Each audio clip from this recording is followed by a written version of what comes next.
Alrighty, so today we are going to talk about these midweek games, and that I believe this is the last time we're going to have this big of a midweek action in an MLS regular season. I mean, I know we've still got a couple more midweek games to finish off the regular season, but it's not going to be as big as what we're going to see in terms of these Tuesday and Wednesday game, where there's going to be 11 games that's going to be happening, but it's kind of wellly balanced because there's going to be 5 that's going to be happening on Tuesday and 6 that's going to be happening on Wednesday. So it's a perfect time for me to kind of split the preview and also split the reviews, where in this video I'll talk about the 5 games that's going to be happening on Tuesday, which at the time of this recording on Monday basically is happening tomorrow.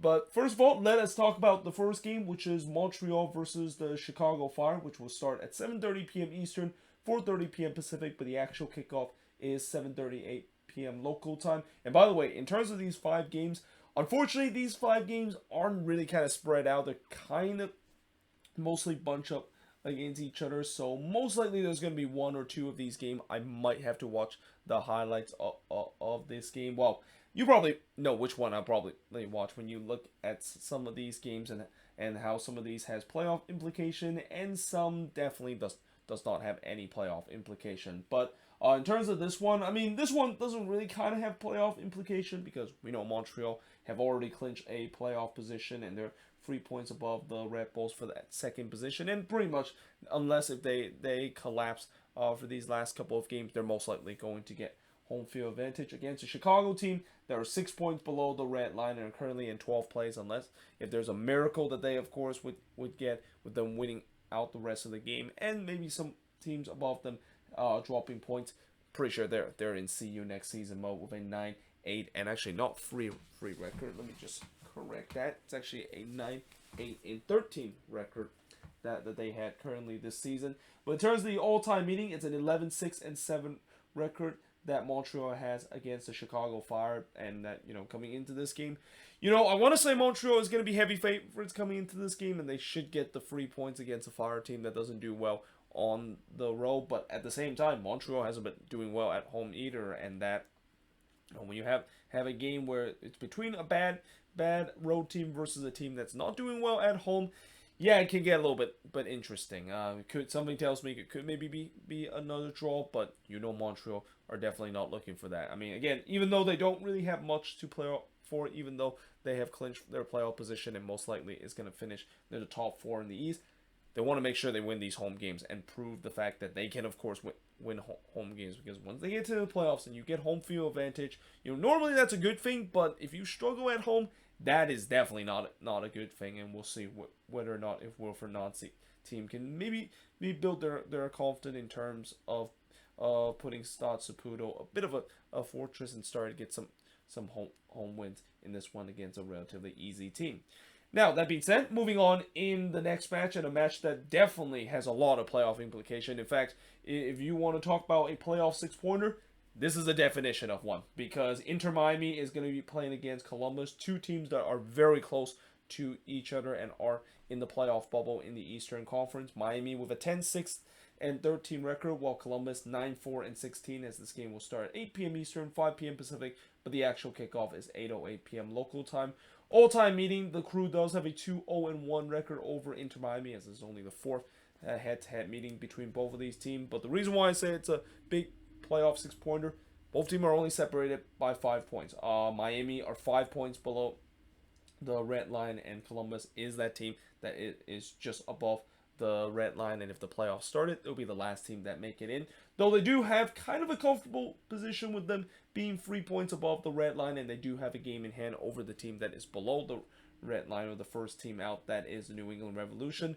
But like I said, if Miami can get a win in this one, they'll pull within in 2 points. And keep in mind, Miami and Columbus have played the same amount of games. So yeah, this is a huge game in a sense that I think this is even a bigger game for Inter Miami than it is for the Columbus Crew, because at least the Columbus Crew does have some buffer. But for Inter Miami, this is a home game, and knowing the fact that they don't do well on the road, they absolutely need to win this game at home, and we'll see whether they can do so in this one. I mean, they've been relatively doing well this season at home, but they're also facing against a Columbus team that seems to do very well this season on the road, and probably could have got that road win against Montreal if they didn't just self-destruct in the last 15 minutes of that game. But moving on, in the next match, we got Minnesota United versus LAFC, as this game will start at the same time, but the local time is 7:08 p.m. local time, as this is a Central Time game. The Loons 13-5-12, while LAFC 19-3-8. All-time meeting, it's actually deadlock at 2 wins apiece for both team and free draw. And key points coming into this game, LAFC, of course, are now 3 points behind the Philadelphia Union for the Supporter Shield standing, and this was kind of inevitable because LAFC have been kind of stumbling in terms of dropping points lately, whereas the Union are just a buzzsaw right now. I mean, they are just absolutely crushing everybody on within their way, and that it's no surprise that they have now taken over the Supporter Shield lead and started to make my prediction absolutely spot on when I predicted that they'll win the Supporter Shield in the beginning of the season. But you know, again for LAFC, they're not that far behind, but you know, they have definitely had some stumbling forms. They have dropped some points in the last couple of games. Speaking of drop points, that's been kind of the case for Minnesota. I mean, they have lost 3 in a row, and they're at a point where, you know, they're kind of struggling at a point that they cannot afford to do so. And also, not to mention, it doesn't help when the fact that this team is injured to hell right now, both on the defensive end, partially in the midfield, and especially on the attacking end. I mean, the good news is they're gonna get Frankopani back in this game after he was suspended in that one against the Portland Timbers. The bad news is Reynoso could be not ready for this game. And I have saw something on Twitter the other day that somebody mentioned that they put a hot takes of that fact that maybe they should just rest Reynoso until he's 100% healthy instead of just kind of rushing him back into play. And that's kind of an interesting hot take, and in a way where, you know, I wouldn't mind for that. I mean, yes, I know the Loons are only 4 points above the red line, and you know, things can really change a lot in the Western Conference playoff race. But you know, if you put Reynoso there, and if he is not 100% and he's not himself, then it kind of doesn't help for this team, because the thing is, this team is still very centralized over Reynoso. If Reynoso is doing well, this team is doing well. If Reynoso is not doing well, this team won't do well. So what do you think is going to happen when Reynoso comes in and he clearly is still injured and he's not performing the level that he's been throughout the season? Yeah, it wouldn't really help this team in a bit. And not to mention playing against an LAFC team that, yeah, you know, they want to definitely get themselves back on track. And that, again, this is really similar to the 2018 season when they won the supporter, or not 2018, but the 2019 season when they won the Supporter Shield. Around this time, they kind of gone into a bit of a bad form, but they picked themselves up right as playoffs begin to make a deep playoff run, and I'm pretty sure Steve Cherundolo is trying to do the same thing with the squad, trying to get this team going and trying to get them in the right direction before you would expect them to make a deep playoff run and nothing but a deep playoff run. Because again, it's MLS Cup or bust for this team, and we'll see if they can get points against the Loons in a place where I don't think LAFC has ever won against Minnesota on the road, because you know, those 2 wins I know against LAFC has been at home. Well, one of them of course has been at on the road, and one of them of course is at home, and then they have a couple of draw against LAFC, but I don't think they've ever lost to LAFC at Allianz Field, which is kind of impressive considering LAFC had some really good team before, and yet Minnesota is able to rise to the challenge and get points, and we'll see whether they can of course do so in this one. But moving on, we got the Houston Dynamo versus the New England Revolution, and this one also kind of had some playoff implication, no more for the New England Revolution, because the Dynamo is already eliminated from playoffs, and they're now officially embedded in that spoiler role, trying to spoil New England's chances to make it to the playoffs. And you know, Columbus fans will also be taking a high interest in this game, and will be definitely rooting for the Dynamo in this one, because the closest team that is chasing for them in the playoffs is the New England Revolution, who is 3 points below the red line over Columbus with a 9-11-10 record. This game will start at 8:30 p.m. Eastern, 5:30 p.m. Pacific, but the actual kickoff is 7:38 p.m. local time. The Revs have a 13-8-6 record over the Houston Dynamo, and again, the key points coming into this game, and you just think that for the Revs, it's a game that they simply need to win, because, you know, if they want to make a late playoff push, try to keep pressure on Columbus, they need to win this one. However, you know, unfortunately, the Revs have not been playing playing well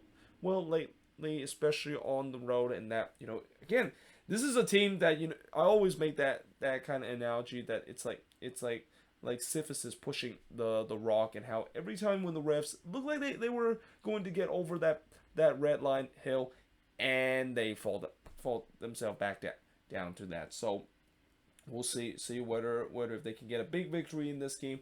And if Columbus does lose, then they would be tied on points. And I believe New England will get the tiebreaker, because I believe Columbus right now they were still stuck with 9 wins, while the refs would have 10 wins. So they'll get the tiebreaker. But obviously Columbus does have a game in hand, so they kind of still control their own destiny in the playoffs in case if the Crew does fall below the red lines, which is why, again, it's so important for New England to win this one, because knowing the team above them does have that elusive game in hand, and they're out of games, they need to win this one. But it's not going to be easy, because again, anytime when you face against a team that's eliminated and facing against a Dynamo team that, from what we saw in the last game, that this team hasn't quit even though they've been eliminated.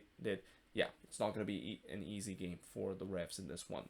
But now moving on into the last game in terms of the Tuesday action, and unfortunately, this is the game where I'm pretty sure nobody is going to pay too much attention, because it's between two teams that, well, one of the teams is eliminated, and actually I was wrong about the key points. Both teams actually have not been eliminated. Sporting KC technically is still alive in the playoff hole, but they're just kind of mathematically alive in the playoff hole. It's any given time before they get eliminated. In fact, I think if they do not get a win in this resort, and depending on some of the Wednesday game with those teams that is straddling the red line in the West, then they will officially be eliminated. But yeah, it's kind of a meaningless game between two teams that is pretty much in see you next season mode. DC United with a 7-6-17 record, while Sporting KC have an 8-7-15 record. As this game will start the same time as the game between the Houston Dynamo and the New England Revolution. All-time meeting, it's a 23-13-21 record over Sporting KC. And again, despite the fact that both of these teams are interconference kind of teams, with them being the original 10 members that was in the league back in 1996. That's why they've been playing a lot of games lately. But like I said, this is kind of a meaningless game, but in a meaningless game like that, watch how this game is going to be absolutely crazy, and there's going to be a lot of goals, or we might see another 0-0 draw like what we saw between the Houston Dynamo and Sporting KC just a couple of days ago in a meaningless game that had no playoff implication, and both of the teams are already pretty much in see you next season mode. But either way, hope you guys enjoyed this video. If you do, make sure you guys do like, smash the subscribe button. Let me know in the comments below, what do you think of these 5 games that's going to be happening on Tuesday. Like I said, I'll do my review of these 5 games tomorrow, and then I'll do the preview of the 6 other games that's going to be happening on Wednesday as part of the 11-game midweek action that we're going to get. But until then, hope you guys enjoyed this video. If you do, make sure you guys do like, smash the subscribe button, and yeah, I of course will see you guys next time.